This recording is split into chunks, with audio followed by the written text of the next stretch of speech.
This episode is sponsored by Bucks County, Pennsylvania. Founded in 1682 by William Penn, this countryside destination situated between New York City and Philadelphia has a diversified portfolio of more than 29,000 businesses. A perfect place to work, live, and play, Bucks County continues its evolution for a bright future economically and socially.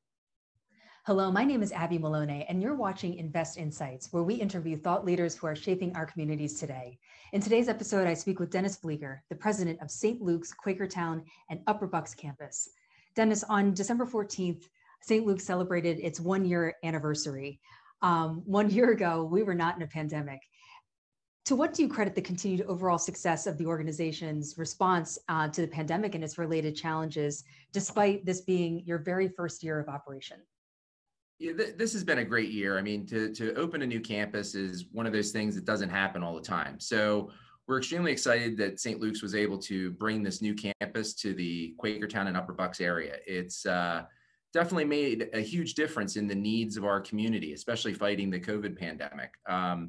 Having all private rooms, best of technology, and all those things has really helped us to create a safe environment for our patients, and has really just allowed us to meet this unprecedented need in our community. So we were extremely excited to be in the new building.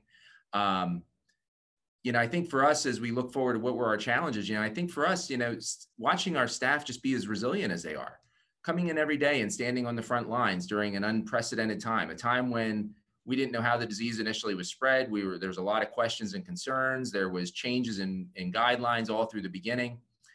And every day our staff came in and they were here to provide care for our community. And, watching their resilience every day just makes you so proud to be a part of a health system that has people that just are willing to give of themselves every day for their fellow man. So absolutely great to see. And our network support was unbelievable. Being able to make sure that we had PPE and being able to move patients across an entire network as we needed to help load balance so that we weren't overwhelmed at one campus over another were just huge things that really put us ahead of the curve in how we managed the COVID pandemic. The pandemic caused a lot of uncertainty and fear amongst those that were more susceptible to the virus, namely the elderly population. This led to a large number of people either deferring or delaying normal healthcare procedures and appointments. What do you believe will be the long-term effects and challenges caused by this deferment? And how is St. Luke's working to increase confidence among the community to encourage these individuals to maintain regular health schedules? As people did sort of stay away from healthcare for a bit, especially in the beginning, St. Luke's took a big step forward because we knew that if people don't receive normal healthcare, their comorbid conditions get worse. And it just makes them more sick when they do get to the hospital and just creates a further burden on the health system and also deteriorates their life. We want people to have a high quality life. So St. Luke's did a lot in the beginning. We spread a lot of messages in the beginning to make sure that patients knew how to access our system. We rapidly rolled out our Microsoft Teams platform to be able to do video visits at home. So this allowed, during when we were sort of closed down in the beginning, we were able to see patients and keep track of them and make sure that they were doing well at home and avoid the sort of overcrowding in a hospital from normal healthcare issues. As we move forward into the future, we started to roll out remote monitoring as well. So we're able to track patients at home. And that also helps to relieve that burden. Many of these patients, especially with COVID-19, are coming in with trouble breathing and other things. And we can watch them at home now and see how they're doing and then make more determinations whether they really need to be in a hospital. So this does allow us to help alleviate some of the pressures on the healthcare system for bed availability. There have been obviously many innovations, like you just mentioned, that we have seen come to fruition over the past number of months. What are some other opportunities or innovations that you see stemming from this pandemic that will only help further healthcare at St. Luke's? Sure. So as we looked at this, our network did a great job with adapting. And, whether it was, we worked on an ultraviolet light system that was able to help us keep N95s in use longer so that we were able to keep up with the PPE usage, especially in the beginning of this. We worked at bringing on-site testing to all of our campuses so that we were able to test for COVID-19 immediately on arrival to the emergency room, which really helped to alleviate a lot of burdens and the misuse of PPE, especially in the beginning of the pandemic. This remote support that I talked about earlier is something that's really going to be important as we move forward into the future. And one of the things that I thought was really unique to Bucks County that I hadn't seen before was really a collaboration among the county hospitals. All 6 of the Bucks County hospitals met on a weekly basis, if not more, during the beginning of the pandemic, making sure that our messaging back to the community was consistent, and trying to make sure that we were all sharing best practices, understanding what our struggles were, what we were doing, so that anybody who was learning something had a great platform to be able to share that knowledge amongst each other. And I really do think it helped us here in the local community to have a more unified response. So that was really something to me that I thought was unique here. We're filming today on December 17th, and the vaccine is here. What is the significance of that? So the significance of having the vaccine means that we're able to start giving people the chance to move forward from this pandemic. The vaccine is going to, the 2 that are out right now, or the 1 right now, is 95% effective. So that's really great.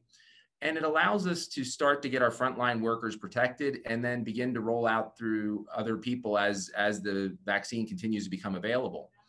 This is great news for us because it does help us to see that there's going to be an end to this. And that's really what we're all kind of, everyone's been hoping for. It's been a long 10 months or more for all of us as we've gone through this. And having this vaccine gives us that next step in the journey to healing now. What are some of the most vital and immediate changes that must be made that you feel are currently being overlooked? I think public health is going to be one of those. We saw the importance of contact tracing, especially in the beginning of the pandemic. And I think the public health initiatives have to be ramped up again in our country. We've been very fortunate over years that we've had, great vaccination records and, people complying with these things. And we've not faced a pandemic of this magnitude in our country in a very long time. And, those type of things, sometimes you make choices then to cut back in areas. And maybe public health was one of those areas that overall we just have not invested in as a nation. And I think this shows the importance of it, why we need to be ready for this type of event, because obviously it has affected more than just those who got ill. And it's really been a national crisis and a worldwide crisis for us. And this is something I think if we invest back in public health, this will be something that's much needed in our country. When you mention that this has affected people, many more people than have been actually inflicted with COVID-19, I think of mental health. And we're had the holidays upon us. Holidays always tend to be a difficult season, and especially up in the Northeast when days are shorter, that tends to have seasonal depression issues. What do we need to place more emphasis on mental health? What do we need to do to tackle the next coming months? Because while the vaccine is now available, it won't be available to the public at large for some time. And so we're definitely not out of the woods just yet. Yeah, mental health services is something that is really continues to be underfunded in our country as well. And, we're happy to say that locally here, St. Luke's has done a great job in meeting the needs for, at least on the inpatient side of mental health services. And we just formed a partnership with a great outpatient mental health provider here in our community, Penn Foundation, who will be becoming part of our St. Luke's network the early part of 2021. But, we're seeing large increases in our emergency room for people who are having psychiatric disorders, and there's just not enough beds to care for them. And so having strong outpatient services and crisis services and all those things are going to become extremely important.